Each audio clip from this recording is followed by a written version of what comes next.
Good morning. আজকে অনেক দিন পর আবার আমরা স্কুটি নিয়ে বেরিয়ে পড়লাম। অনেক দিন ধরেই ভাবছিলাম যে পাহাড় সমুদ্র তো অনেক হলো, এবার একটু জঙ্গলে ঘুরে আসি। তবে আজ আমরা দূরে কোথাও যাচ্ছি না, আজ যাব জঙ্গলমহলের কিছু অফবিট লোকেশানে। আমরা ভাদুতলা থেকে পিরাকাটার দিকে রাস্তা ধরে এগোতে থাকলাম। তারপর পিরাকাটা থেকে বাঁদিকে কলসিভাঙা রাস্তায় ঢুকতেই এইরকম একটা দৃশ্য চোখে পড়ল। চারিদিকে সবুজের সমারোহ আর নিস্তব্ধতা আমাদের যেন থেমে যেতে বাধ্য করলো। বেশ কিছুক্ষণ এখানে সময় কাটিয়ে আবার আমরা এগিয়ে চললাম আমাদের গন্তব্যের দিকে। রাস্তায় যেতে যেতে হঠাৎ এনার সাথে দেখা হলো। এরপর আমরা পিচের রাস্তা ছেড়ে লাল মাটির রাস্তায় নেমে পড়লাম। দুপাশে শালের বন আর তার মাঝখান দিয়ে চলে গিয়েছে এই মেঠো পথ।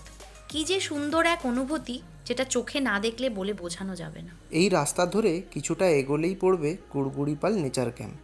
অ্যাডভেঞ্চার প্রিয় মানুষের কাছে এটা একটা নতুন ডেস্টিনেশন। যারা ক্যাম্পিং পছন্দ করেন তারা কিন্তু এখানে এক রাত কাটাতেই পারেন।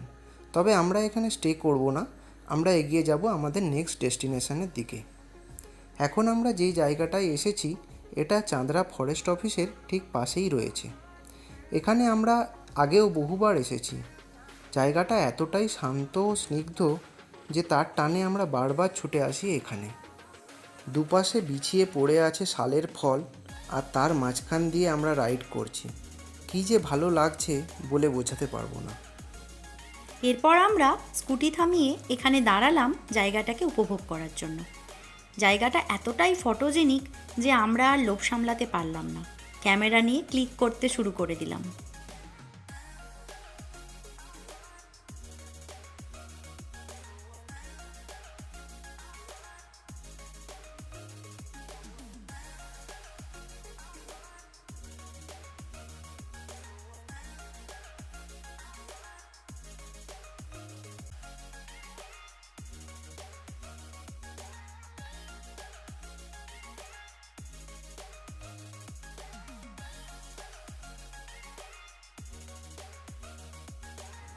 যারা বার্ড ফটোগ্রাফি ভালোবাসেন তাদের জন্য এই জায়গাটা যেন স্বর্গ।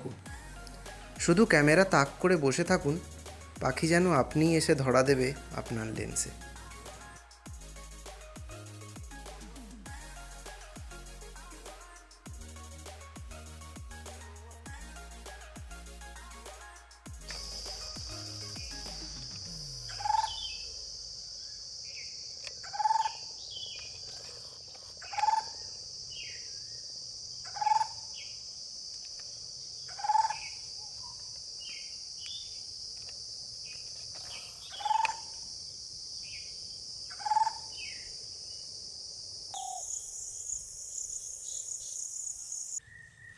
এই পাখিটার নাম হলো ইন্ডিয়ান রোলার, বাংলায় যেটাকে আমরা নীলকণ্ঠ পাখি হিসাবে চিনি। এখনও অনেক বনেদি বাড়িতে বিজয়া দশমীর দিন এই নীলকণ্ঠ পাখি ওড়ানোর রীতি রয়েছে। কথিত আছে এই নীলকণ্ঠ পাখিই নাকি শিবের কাছে দেবী দুর্গার আগমনের বার্তা নিয়ে আসে।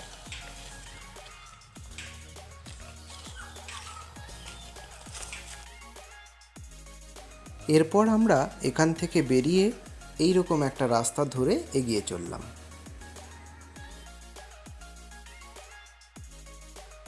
স্থানীয় এক ভাইয়ের কাছ থেকে জানতে পারলাম সামনে কিছু দূর গেলেই প্রচুর বাবুই পাখির বাসা দেখতে পাওয়া যাবে।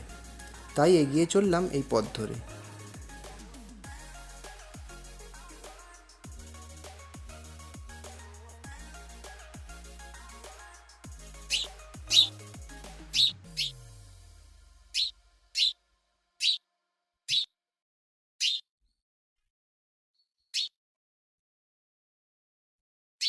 সত্যিই এক অপরূপ দৃশ্যের সাক্ষী থাকলাম। এটা কিন্তু এখন আর সচরাচর দেখা যায় না।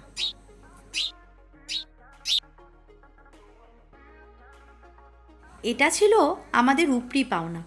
ফেরার পথে রাস্তার ধারে এটা দেখে আমরা স্কুটি থামিয়ে নেমে পড়লাম। প্রতিটা ডালে একটা করে প্রজাপতি বসে রয়েছে। এই দৃশ্যটা সত্যিই মনোমুগ্ধকর।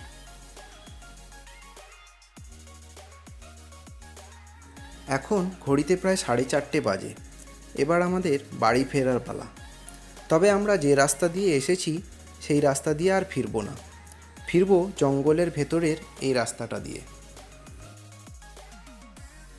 রাস্তাটা বড্ড সরু আর প্রচুর আঁকাবাঁকা, তাই আমরা আস্তে আস্তেই এগোতে থাকলাম এই রাস্তা ধরে।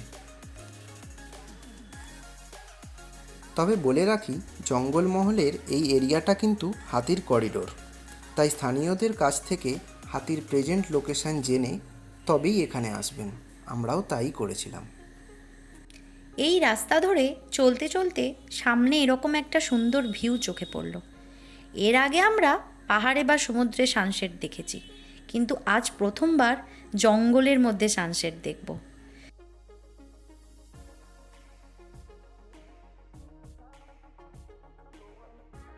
সত্যিই কি যে অপূর্ব দেখতে লাগছে, এই দৃশ্য চোখে না দেখলে বলে বোঝানো যাবে না। আমরা প্রায় মেন রাস্তার কাছাকাছিই চলে এসেছি। সামনে দু একটা কাঁচা বাড়িও দেখতে পাচ্ছি। এখন প্রায় সন্ধে হয়ে গিয়েছে। আমরা বেশ কিছুক্ষণ দাঁড়িয়েছিলাম, কারণ একটু আগেই কয়েক পশলা বৃষ্টি হলো। এরপর আমরা জঙ্গলের পথ থেকে বেরিয়ে মেন রাস্তা ধরলাম। একটা গোটা দিন জঙ্গলের মধ্যে কিভাবে কেটে গেল বুঝতেই পারলাম না। একরাশ ভালো লাগা আর রোমাঞ্চকর অভিজ্ঞতা নিয়ে আমরা বাড়ি ফিরে এলাম। আজকের মতো ব্লগটা এখানেই শেষ করছি। ভিডিওটি কেমন লাগলো অবশ্যই জানাবেন। ভিডিওটি ভালো লাগলে চ্যানেলটি সাবস্ক্রাইব করে পাশে থাকবেন।